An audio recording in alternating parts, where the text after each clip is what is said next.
Baba, katika jina la Yesu Kristo, nakushukuru kwa neema yako, nakushukuru kwa upendo wako wa ajabu Bwana, kwa uwezesha leo kusimama mbele ya watu wako Bwana, kwa uliteua kwa ajili ya utukufu wako. Takasa kanisa lako na utakasa madhabahu, ukapate kufungua masikio yetu ya kiroho na pia macho yetu ya kiroho, ili Bwana tupate kufahamu mapenzi yako yaliyofanywa wakati ya enzi tukaja duniani ili ukapate kutuokoa. Takasa mtumishi wako na watumishi wote Bwana ambao wanahudumu katika madhabahu haya, neema yako ukapate kudhihirisha na kuonekana, ukuu wako ukapate kutawala, ulinzi wa malaika wako Bwana ukapate kuwa mahali hapa na kuonekana. Bwana, najitakasa nikabidhi neno lako kama chombo chako Bwana, ukapate kulitumia kwa mapenzi yako jinsi upendavyo, kwa utukufu kwa jina la Yesu Kristo na Amen. Bwana asifiwe. Naomba tuketi.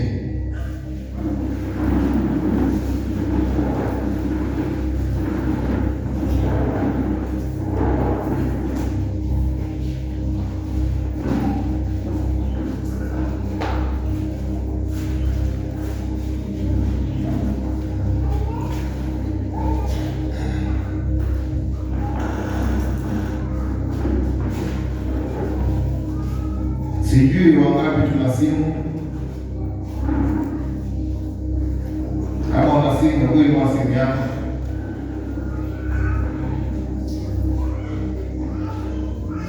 Wangapi tuko na Biblia?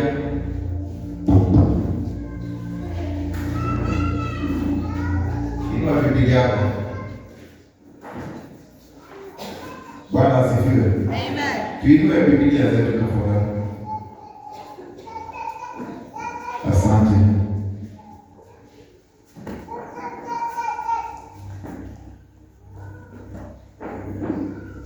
Kama kuna kitabu ambao kinauzwa duniani kuliko vitabu zote, ni Biblia.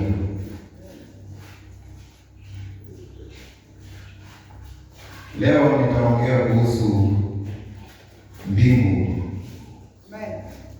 Maana tuko hapa duniani kama Wakristo na tuko na muda ambao tumepewa kuishi duniani, na baada ya maisha haya ambayo tunaishi hapa duniani kuna mahali tunaenda.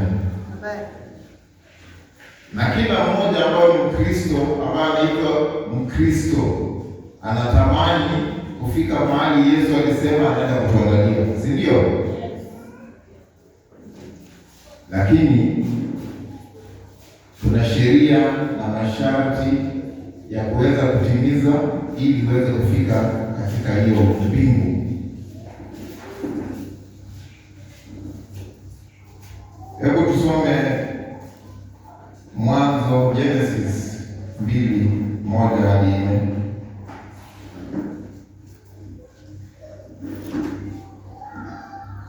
Ingawa mtu ana kitabu Biblia sanifu ya Kiswahili ili aweze kutusomea tafadhali.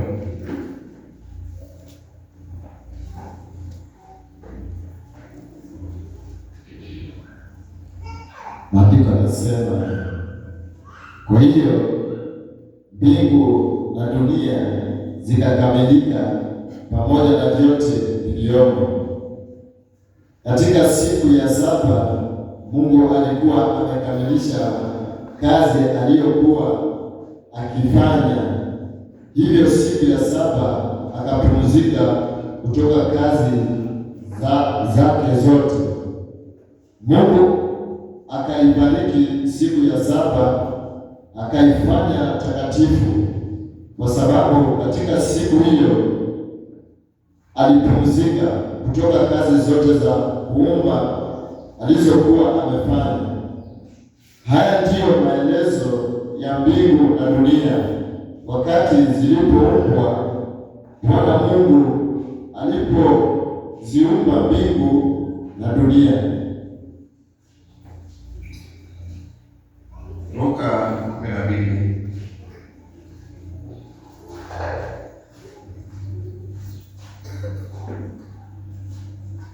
12. Nasema dhahabu ya nchi hiyo ni nzuri, bedola na vito shohamu pia hupatikana huko.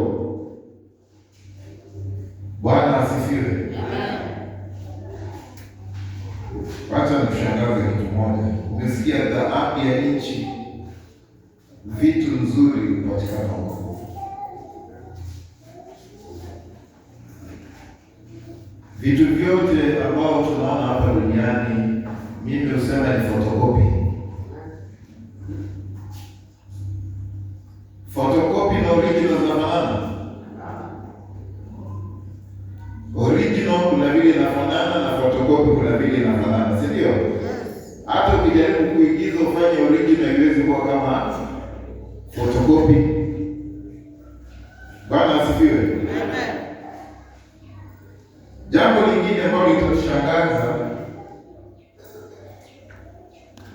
hivi, wakati tutafika mbinguni, wale watawezeshwa na wale watafuata sheria na masharti ya Yesu Kristo. Mbinguni kulikuwa na kikao. Mungu alikaa na Yesu na malaika na akauliza, nani ataenda duniani ili kuokoa mwanadamu?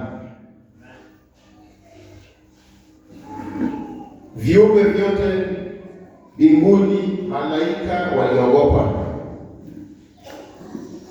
Yesu peke yake alijitolea akasema, nitaenda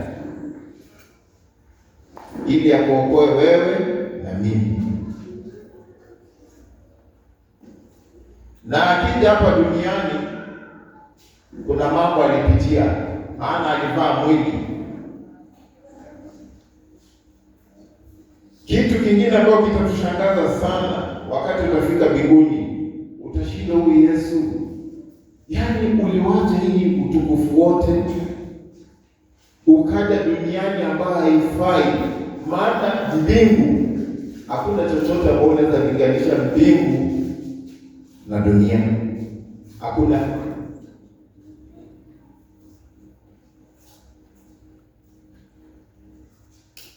Saa hii tunaelekea katika msimu wa kampeni na uchaguzi, si ndio? Wanaume, ukitaka UMCA, hata sasa hivi ukisema unataka UMCA, unajua umetengeneza uadui, si ndio?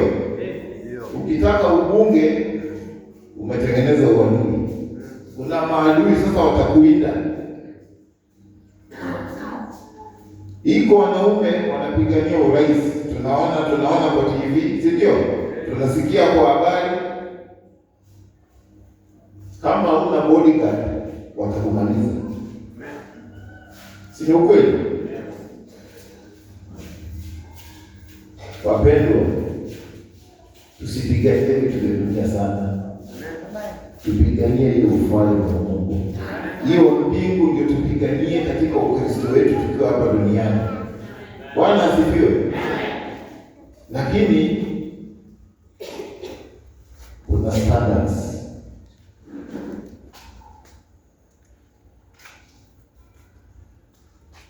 Usipokuwa rafiki ya Yesu, usipokuwa rafiki ya Mungu, huwezi timisha masharti yake. Na iko katika Biblia. Maana wakati nilipokuambia hiyo Biblia, wengi naona una simu, lakini hii Biblia chini toka 800 kwa 1000. Na hiyo simu umeinua pengine ni 3000, 8000, si ndio? Lakini umeshindwa kuinunua. Hii Biblia ndio ina siri za mbingu.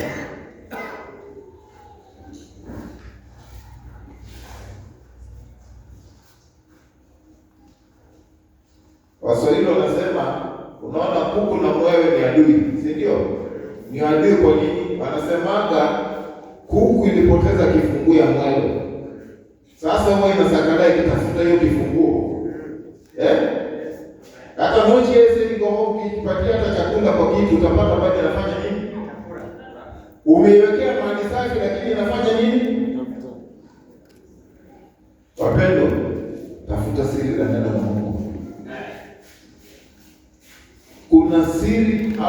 Biblia ambayo itakushangaza.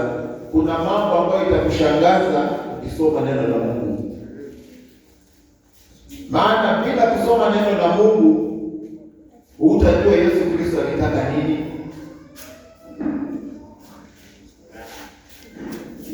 Standard zake alishaweka.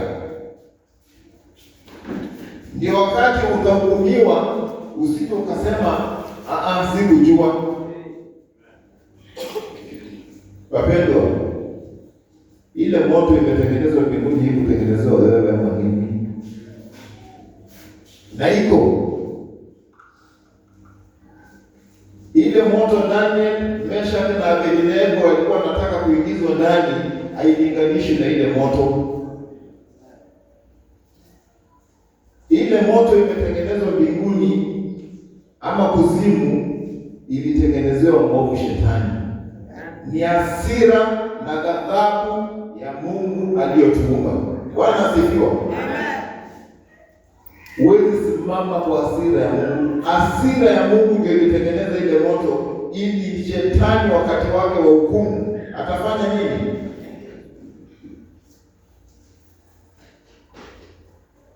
Lakini wewe Mkristo ambao hufuati sheria na masharti ya Mungu, ambao umejua utamu wa neno la Mungu, umejua utamu wa Yesu Kristo, na unaingia tena katika dhambi, hujasimama kabisa na ndugu yako mbili katika Ukristo.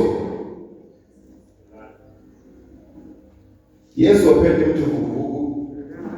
Maana kuna watu vuguvugu. Leo yuko kanisani kwa sababu anataka tumuone. Ndugu yangu, dada yangu, hatukuja hapa kuoneshana vile wewe unataka tukuone. Hapana. Hakuna jambo ambalo unaweza fanya hapa duniani Mungu haoni. Kuna kitu unaweza kujificha mbele ya Mungu kweli? Unajua watu wengine wanaona yeye anaweza fanya vile anafikiria, kama mchungaji haoni, ama mama mchungaji, ama ndugu katika kanisa hamuoni, atafanya. Maana Jumapili uko kanisani, lakini siku hii nyingine unaambiwa namna gani tuende kwa waganga, wewe uko na umeenda huko, si ndio? Muganga na Yesu Kristo wanaingiana wapi? Yesu wakati alituma Musa kwenda kuokoa wana wa Israeli, kuna vitu ambavyo zilifanyika. Musa alikuwa na fimbo, Mungu akamwambia tupa chini, ikakuwa nyoka, si ndio? Farao akasema hii ni shando, hii ni kitu kidogo, hata mimi nina watu wangu ambao wanaweza fanya nini? Wanaweza fanya vitu kama hivi. Si walifanya? Lakini nini ilifanyika mwishowe? Nyoka ya Musa ilifanya nini? Hiyo ni kuonesha kwamba Mungu ndiye ana mamlaka na nguvu zote. Shetani anafanya miigizo, lakini hawezi shinda Mungu, na hakuna siku atashinda Mungu. Hakuna.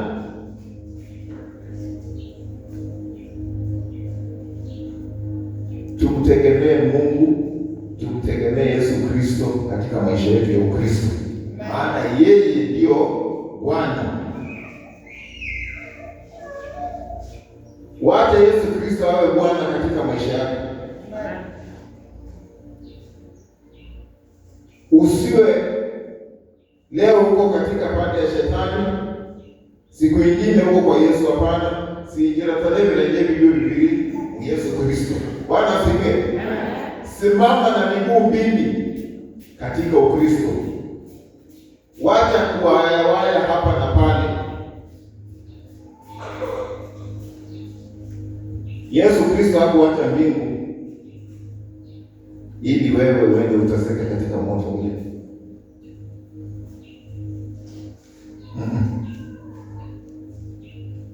Yesu Kristo alikuja ili akafanye nini? Atuokoe, atuelekeze kwa njia ambayo inafaa. Kuna masharti aliweka, kuna mambo alifanya. Usifikiri Yesu Kristo kufa msalabani pale ilikuwa ni mchezo. Hata shetani alikuwa anasherehekea akifikiri amefanya nini? Ameshinda. Unajua hivyo? Shetani na malaika wake wa giza walisherehekea wakifikiri wameshinda, wameweza, lakini walishangaa. Maana kabla Yesu afike pale msalabani,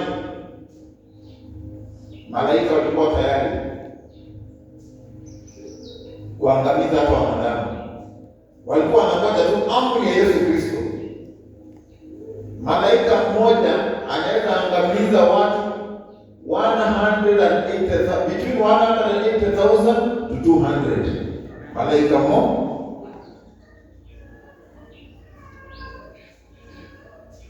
Sasa malaika milioni moja wataangamiza watu wangapi?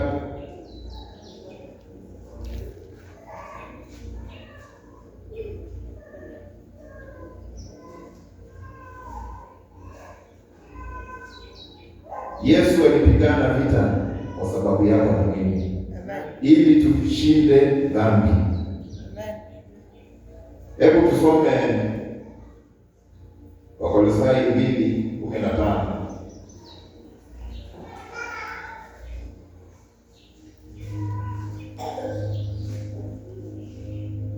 Somea Wakolosai 2:15.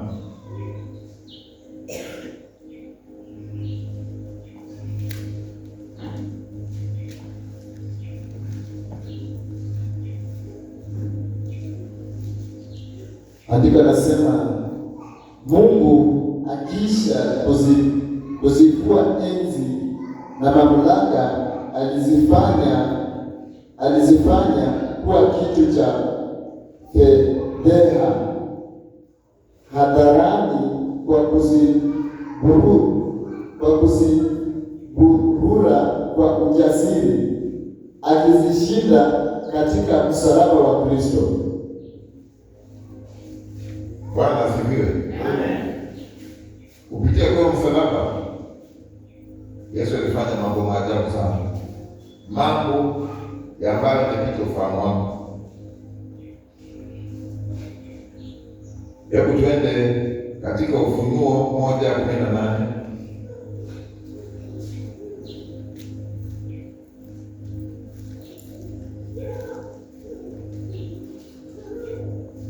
Biblia inasema, mimi ni yeye aliye hai, niliyekuwa nimekufa, na tazama ni hai milele na milele, nami ninazo funguo za mauti na kuzimu.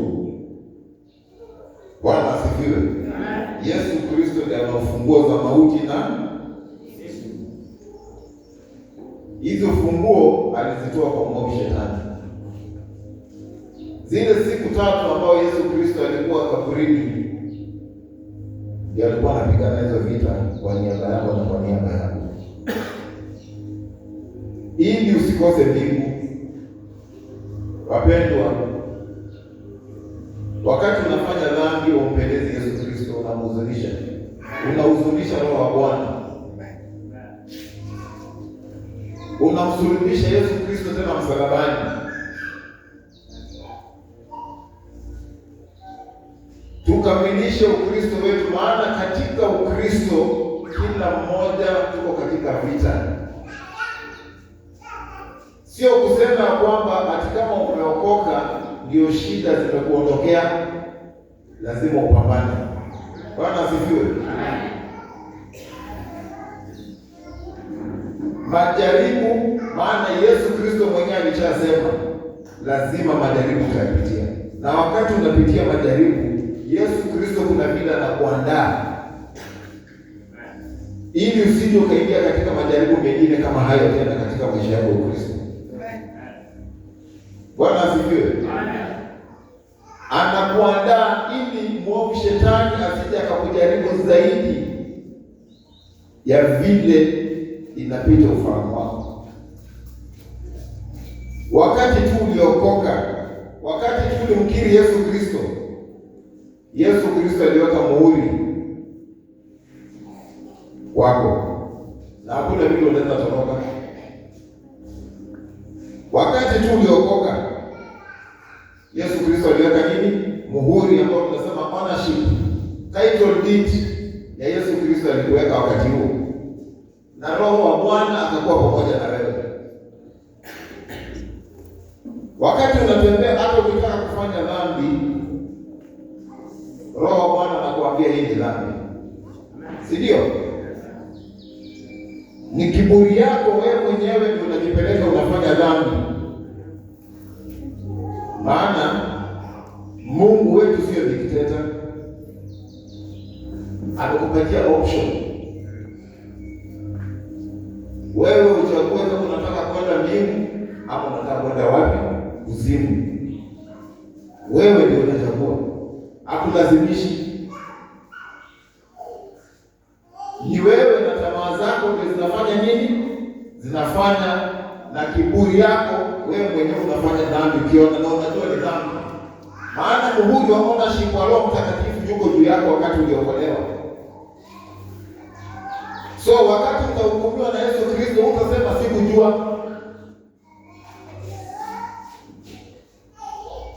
Wakati unaenda kufanya usharati, wacha nikuambie, hiyo kitanda unafanya nayo usharati, hiyo ndio itakuwa witness.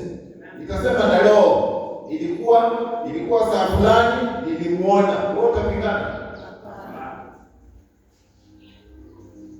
Kama ni msichana unaenda unasema unafanya abortion,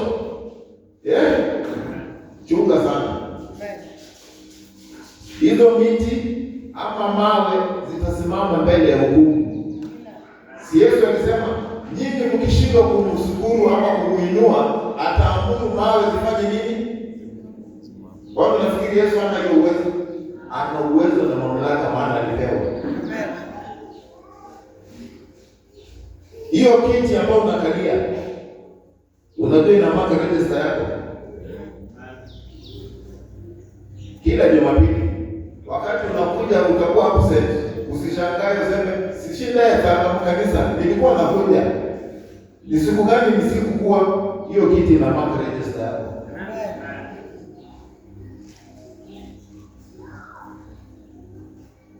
Itasimama mbele ya hukumu na ikuambie siku fulani ukuja, wewe ulikuwa na nia fulani, ukuja kanisani ukaenda mambo yako. Utabishana. Wewe unafikiri akili yako ni kama ya Mungu? Haiwezi. Akili ya Mungu ni zaidi ya ufahamu wetu. Bwana asifiwe. Amen. Tuendelee kusoma Petro wa kwanza, tusomee Petro wa kwanza 3.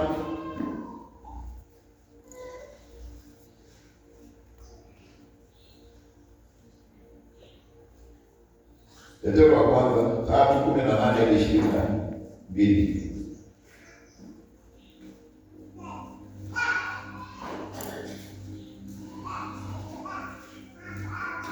Kwa kuwa Kristo naye aliteswa mara moja tu kwa ajili ya dhambi, mwenye haki kwa ajili ya wasio haki, ili awalete nani kwa Mungu. Mwili wake ukauawa, lakini akafanywa hai katika roho. Baada ya kufanywa hai, alikwenda na kuzihubiria roho zilizokuwa kifungoni, roho hizo ambazo zamani hazikutii, wakati ule uvumilivu wa Mungu ulipokuwa ukingoja katika siku za Noa, wakati wa kujenga safina, ambapo watu wachache tu, yaani watu 8 waliokolewa ili wasiangamie kwa gharika. Nayo maji hayo ni kielelezo cha ubatizo ambao sasa unawaokoa ninyi pia, si kwa kuondoa uchafu kwenye mwili, bali kama ahadi ya dhamiri safi kwa Mungu kwa njia ya ufufuo wa Yesu Kristo. Yeye ameingia mbinguni na amekaa mkono wa kuume wa Mungu, nao malaika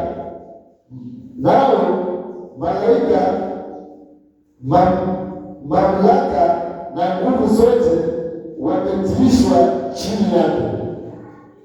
Bwana asifiwe. Nguvu na mamlaka zote za Yesu Kristo. Mkristo usiwe na shaka ya kumfuata Yesu Kristo, maana yeye ndiye anaona mbingu. Yeye ndiye amepewa mbingu kwa sababu ya yote aliyotufanyia pale msalabani. Alikuja ili atuokoe. Alafu wewe unaacha kufanya mema, unataka kufuata shetani. Bwana asifiwe. Unajua shetani sio mwanadamu. Ni kiumbe kilioumbwa na Mungu, tofauti sana na wewe. Ana ujuzi na miaka mingi ukobela iwe katakuka huo. Bwana asifiwe.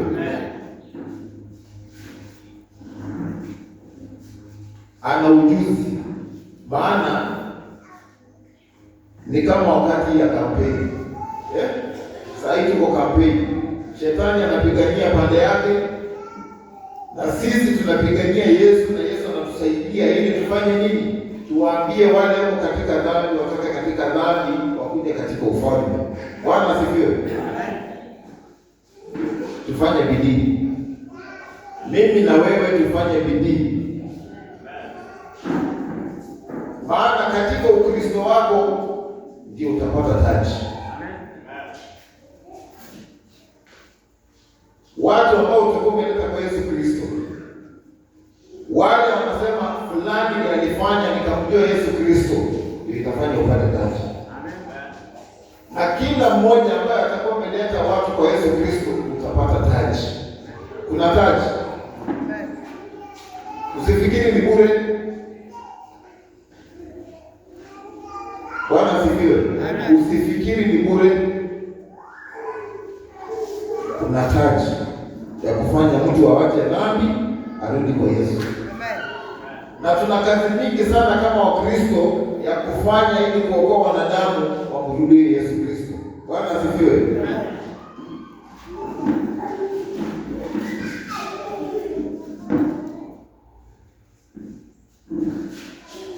Kuna gharama.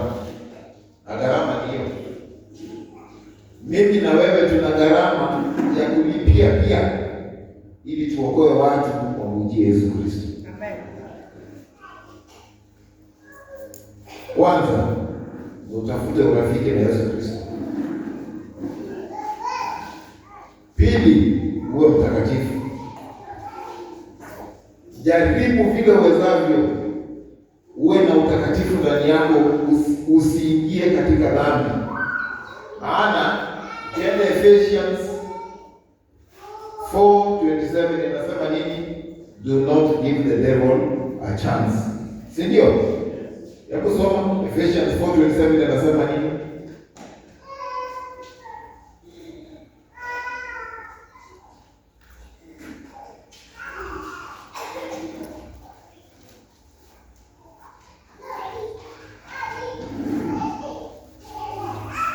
Wala usimpe ibilisi nafasi. Bwana asifiwe. Usifanye nini? Usimpe ibilisi nafasi. Unajua ibilisi sio mwanadamu. Wale tunapenda mpira. Siko watu tunapenda mpira, iko watu tunapenda Arsenal, Liverpool, wengine Chelsea, sio? Iko wachezaji wawili mimi natambua. Mtu kama Ronaldo akiwa 18 pale apata nafasi, hata kama kuna wanaume 6 huko, sio ni bao.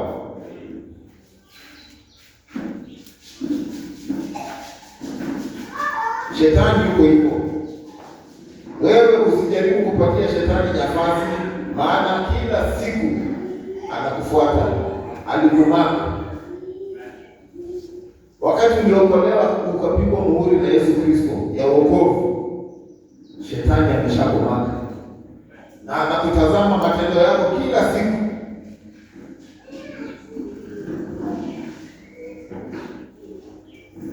Na kuna vitu ambayo zinaangusha Wakristo, na hiyo ndio ilifanya dhambi hata ikaingia katika dunia. Kitu ya kwanza ni tamaa.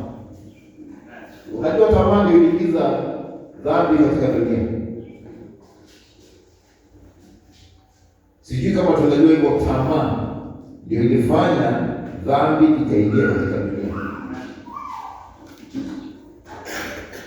Kitu cha pili ni wivu, ambayo imeleta dhambi kubwa tena duniani. Tamaa, wakati Hawa alikuwa katika shamba, si walipewa masharti, hii tunda usile. Lakini shetani alikuja akamwambia namna gani? Mungu amesema, alikuambia uongo. Can you imagine? Shetani anakuja anamconvince huyo, anamwambia Mungu alikuambia uongo ili usiwe kama yeye.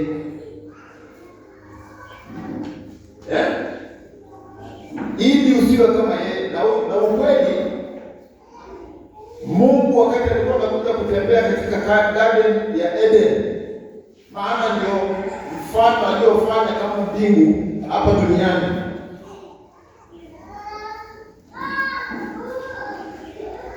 Tuseme Rais Ruto akikuja hapa saa hii, nini tatambulia? Ruto nao naye ndio kikuchenda kanisa moja. Abasikari bagarumu wano, si ndio? Abasikari wanababa ya hali katamu karibu no, hakuna vile unaweza fikia huyo Ruto. Si ndio kweli? Sasa wakati Mungu alikuwa anakuja, malaika walikuwa wanatangulia. Ndio niwaambia hivi vitu inafanyika duniani ni photocopy. Original iko mbinguni. Sasa alitamani vile Mungu alikuwa anakuja na utukufu wa malaika ambao wanamzindikisha kuja kuwatembelea. Ile tamaa ikamuingia. Maana aliona ile utukufu Mungu alikuwa anakuja nao kuwatembelea, aliona na ilimshangaza. Akatamani, na shetani akateka advantage, akamwambia Mungu hakutaka uwe kama yeye. Hiyo katamani kama mwingi ndio akakula, na akapelekea nani? Mume wake pia akule, wote wakaingia katika dhambi.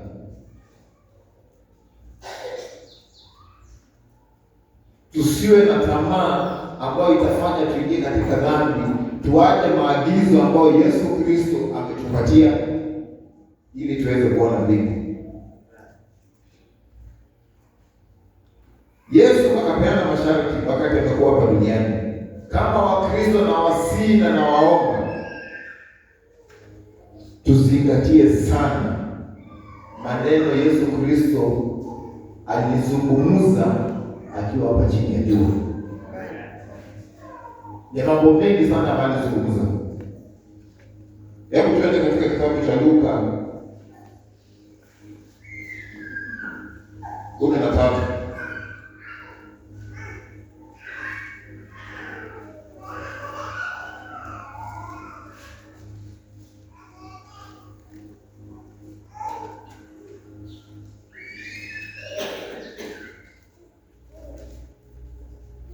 Watu wengi waliuliza Yesu, ufalme wa Mungu unafanana namna gani? Alikuwa anajaribu kuambia.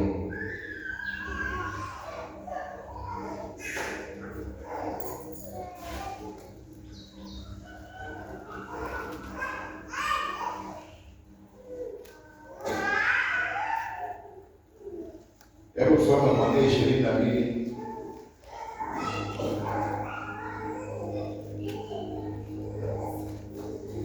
Kwa 18, soma 18 hadi 19.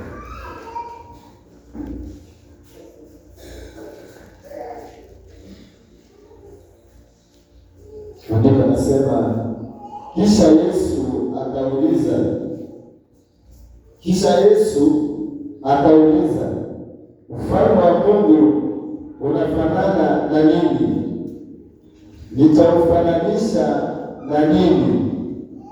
Umefanana na punje ya haradali ambayo mtu alichukua na kuipanda katika shamba lake, nayo ikakua ikawa mti, nao ndege wa angani wakatengeneza viota vyao kwenye matawi yake. Bwana asifiwe. Kuna mifano mingi sana ambayo Yesu alikuwa anapeana kuhusu ufalme wa Mungu. Alikuwa anajaribu kuleta akili ya mwanadamu ili ufahamu ufalme wa Mungu unafanana na nini. Yaani alikuwa anajaribu kuexplain kwa simple terms ili mtu wa kawaida, hata mtoto afanye nini, aweze kutamani na kuelewa ufalme wa Mungu uko namna gani. Bwana asifiwe. Wacha nikushangaze. Mbinguni hakuna watu warefu, hakuna watu wanono, hakuna viwete, hakuna vipofu, hakuna viziwi huko mbinguni. Watu wote wanatoshana, wanafanya. Yaani hapo ukiingia pale katika hiyo hall utachanganyikiwa. Maana wote wamevaa uniform inafanana, wote wanamsifu Mungu kwa sauti moja, nyimbo ambazo sisi tunaimba hapa duniani.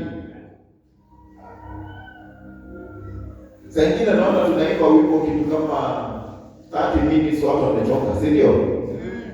Mbinguni wimbo moja inaimbwa miezi 9 usiku na mchana, 9 months, wimbo moja. Bwana asifiwe. Ya kumsifu tu Mungu, wimbo moja 9 months usiku na mchana. Kama kuna kitu inakuza Mungu ni sifa. Maana mbinguni, wacha nikushangaze, mbinguni shukitoka mbele ya watu. Ndugu, hatutahubiria watu huko. Huko ni kumsifu Yesu Kristo, maana tumependa kuingia mbinguni. Unamshukuru kwa mahali amekutoa, mahali pachafu. Hii mwili hii unatamani, unakosa kumtumikia Mungu. Wamanyana hilo. Hii mwili hii unaona. Wangapi umezika kwa mtu Lang'ata? Wangapi wameenda kwa Lang'ata? Lang'ata abantu kwa yebera 90s nomba 2000 sasa mamando kuyebulanga kwa kashinda noti yale amanyala sekukuma omungu wa yebera Lang'ata 2000 noti yale sharota ayuko alikuwa mavumbi. Hii mwili ni mavumbi, maana iliumbwa kutoka kwa mavumbi. Ifanyishe kazi ya kumtumikia Yesu Kristo. Sio katika dhambi, usiingie katika dhambi. Fanyisha mwili wako na hiyo neema umepewa, umfanyishie Yesu Kristo kazi. Maana hiyo ndio inamgusa. Ni wengi wako katika hiyo dhambi, maana wengi wanapenda hiyo nyembamba, si ndio? Ukisoma hiyo Luka 13 kuanzia 22, hebu soma hapo uone mpaka 30. Yesu akapita katika mji na vijiji akifundisha. Alisafiri kwenda Yerusalemu. Mtu mmoja akamuuliza, Bwana, ni watu wachache tu watakaookolewa? Yesu akawaambia, jitahidini sana kuingia kupitia mlango mwembamba, kwa maana nawaambia, wengi watajaribu kuingia, lakini hawataweza. Wakati mwenye nyumba atakapoondoka na kufunga mlango, mtasimama nje mkibisha mlangoni na kusema, Bwana, tufungulie mlango.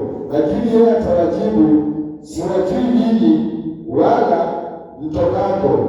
Ndipo mtajibu, tulikula na kunywa pamoja nawe, tena ulifundisha katika mitaa yetu.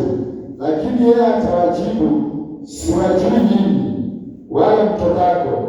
Ondokeni kwangu ninyi watenda maovu. Ndipo kutakuweko kilio na kusana meno mtakapowaona Abrahamu, Isaki, Yakobo na manabii wote wakiwa katika ufalme wa Mungu, lakini ninyi mkiwa mmetupwa nje. Watu watatoka mashariki na magharibi, kaskazini na kusini, nao wataketi kwenye sehemu walizoandaliwa karamu katika ufalme wa Mungu. Tazama, kuna walio wa mwisho watakaokuwa wa kwanza, nao wa kwanza watakaokuwa wa mwisho.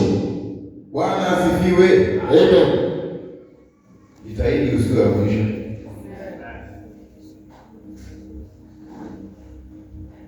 Tutaandaliwa karamu huko mbinguni, wale ambao tutapenya kuingia hiyo mbingu. Wewe unajua karamu itakuwa siku ngapi?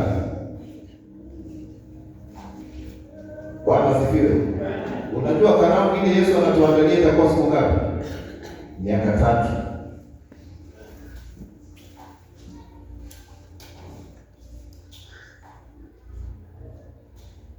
Juzi tuseme ilikuwa ni April, kulikuwa na 17th anniversary, si ndio?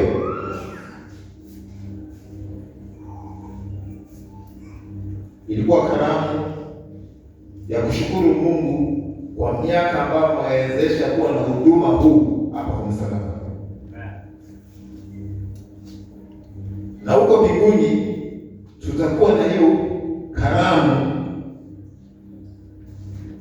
ya yale utakuwa umetenda na ile zawadi utakuwa umepewa, maana tuko katika mbio, si ndio? Na katika mbio ile tunaonaga watu wakienda Olympic, si wanashindaga medali. Siku hizi hata wanapewa hata pesa nyingi sana, ndio unaona watu wanakimbilia kule. Kweli uongo? Kweli.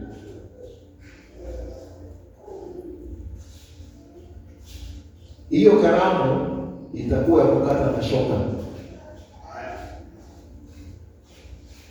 Wewe ukiimagine karamu ya miaka 3 inakaa namna gani? Usiku na mchana.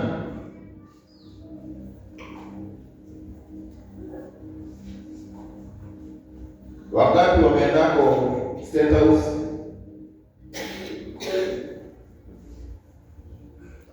ndugu mmoja ndiye ameingia State House. Hiyo ya State House hata utakombea. Mimi nishahudhuria banquet ya Obama State House.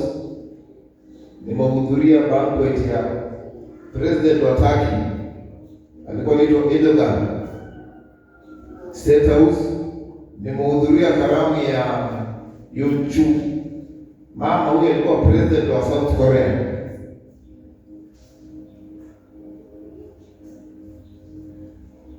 Nimehudhuria karamu hiyo banquet. Unajua banquet sio karamu ya kawaida,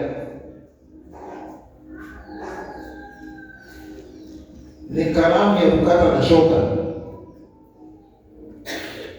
Ukienda State House, vile nimekuuliza, ile karamu ambayo inaandaliwa kule, wale wanakunywa pombe, iko pombe aina yote. Wapi?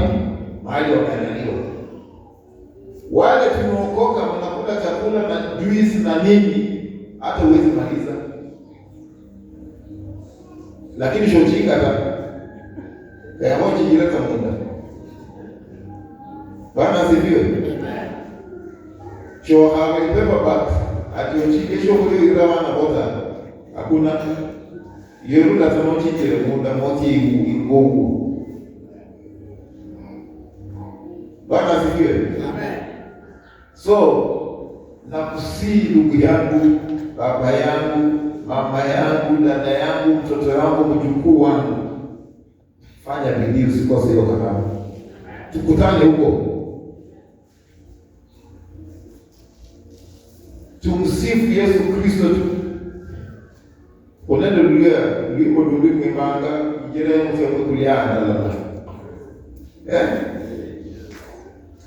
Tunalimo kama hiyo. Ijere mfemo kuliana wala chini.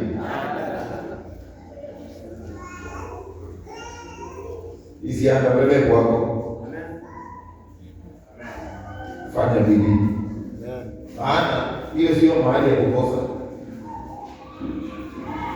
Tunapoambia wanaume wanauana,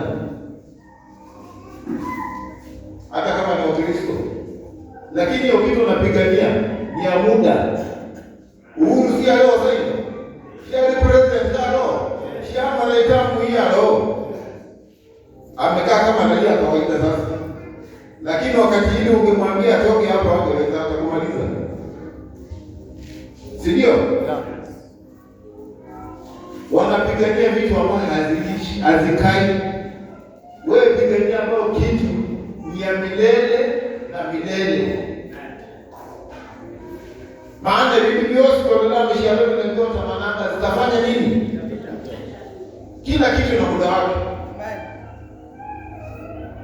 Lakini ufalme wa Mungu ulio ndani yako ambao utakuongoza ufike huko mbinguni ni ya milele na milele. Bwana asifiwe. Ambayo inataka upiganie roho wako. Na ndio unaona Yesu Kristo alisema pigania sana roho yako. Ingie wapi?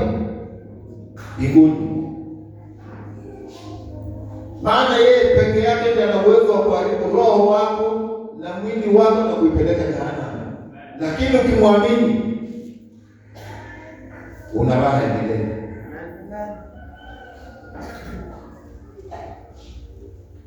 Huko mbinguni kuna raha nzuri sana.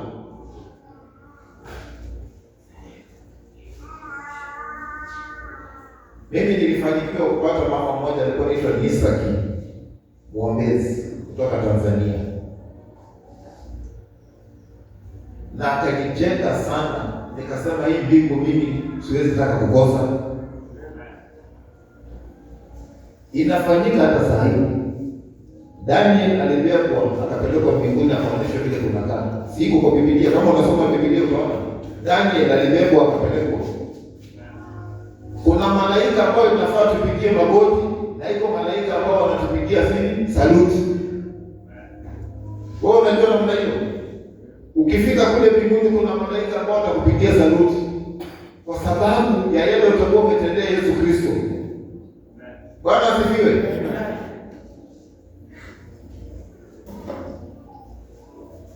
Mbinguni hii miti unaona iko miti itakuwa inakuinamia. Inakupigia saluti na kuinamia kuingia mbinguni. Mbinguni hakuna corruption ya barabara. Wakati Yesu alitengeneza na siku ngapi dunia? Siku 7. Lakini wakati alitengeneza dunia anaendelea kuandaa mbingu na akaja akatuhakikishia mimi na wewe. Kabla hajaenda msalabani akasema naenda kukuandalia makao. Si ndio? Kama alienda kukuandalia makao huko, miaka ngapi imepita tangu Yesu Kristo aende? 2000. Yesu Kristo chatoa unombe mwana kwa mara mtawe. Tumesoma pale Genesis ndio 12 inasema nini? Ilikuwa 2:12 inasema nini? Emiande cheili alijia dhahabu.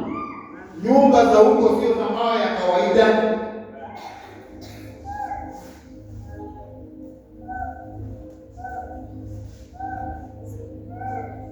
Nyumba ambayo Yesu ameenda kukuandalia. Na ndio maana Yesu Kristo alituambia usiinvest mahali wadudu, kutu inaharibu mali yako.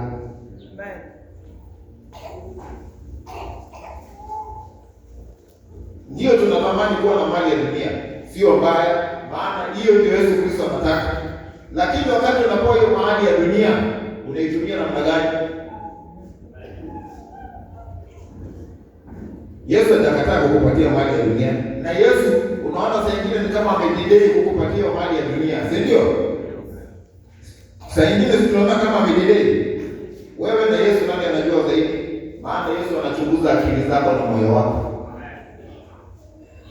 Abandi ndio Yesu huwa atamkanisa shweta. Iko watu wakibarikiwa mahali hata kanisa hawafika. Hata pembe ndio zitamea vizuri. My friend, wacha nikwambie, ndugu yangu, dada yangu, nimekaa na mabilionea na wengine hawamjui Yesu. Lakini Mungu aliotoa mahali. Aliotoa kwa umasikini, akawafanya wakakuwa mabilionea. Lakini wakati walikuwa mabilionea, hata wasaidii kabisa, walisahau Mungu.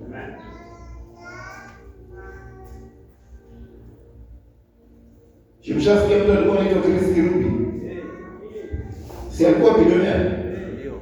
Nimekaa karibu na yeye. Nimemhubiria, tukiwa kwa mkutano nilikuwa naomba. Baada alikuwa akiniita kwa mkutano wao ananiambia, "Pastor, tuombee." Chris Kirubi kabla ya kufa miaka 3 kama anatafuta uponyaji. Kwa siku moja alikuwa anatumia 20 million for 3 years. Hebu fanyia hesabu.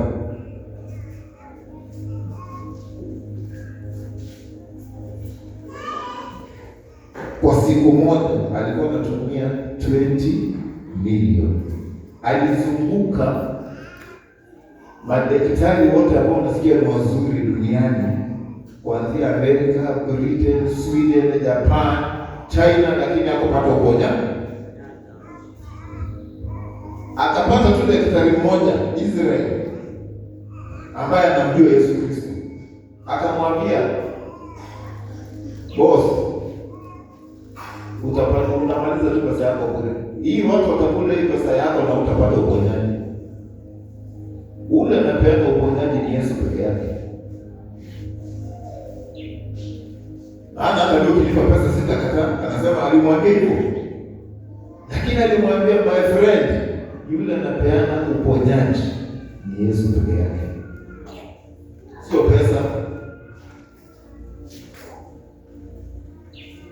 Akatafakari hilo neno sana. Wakati alirudi Kenya, nama ilirudi kufundisha elifiro. Kwa nini elifiro ilishikia?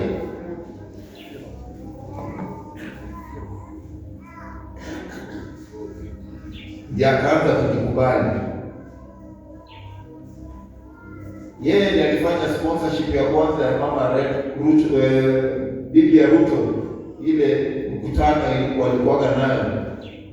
Akaanza kutembea. Yeye ndiye alisponsor hiyo.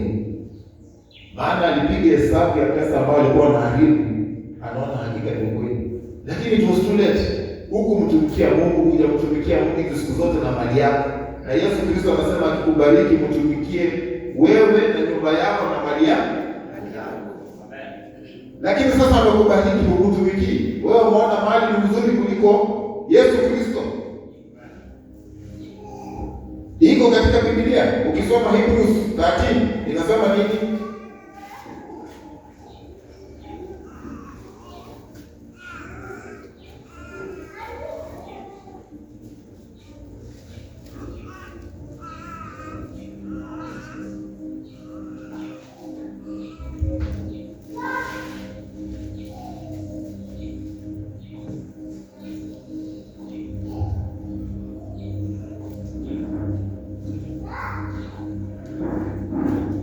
Hebrews 13:5 ndio inasema, "Yalindeni maisha yenu, msiwe na tabia ya kupenda fedha, bali kuridhike na vile mlivyo navyo, kwa sababu Mungu amesema, kamwe sitakuacha wala sitakupungukia."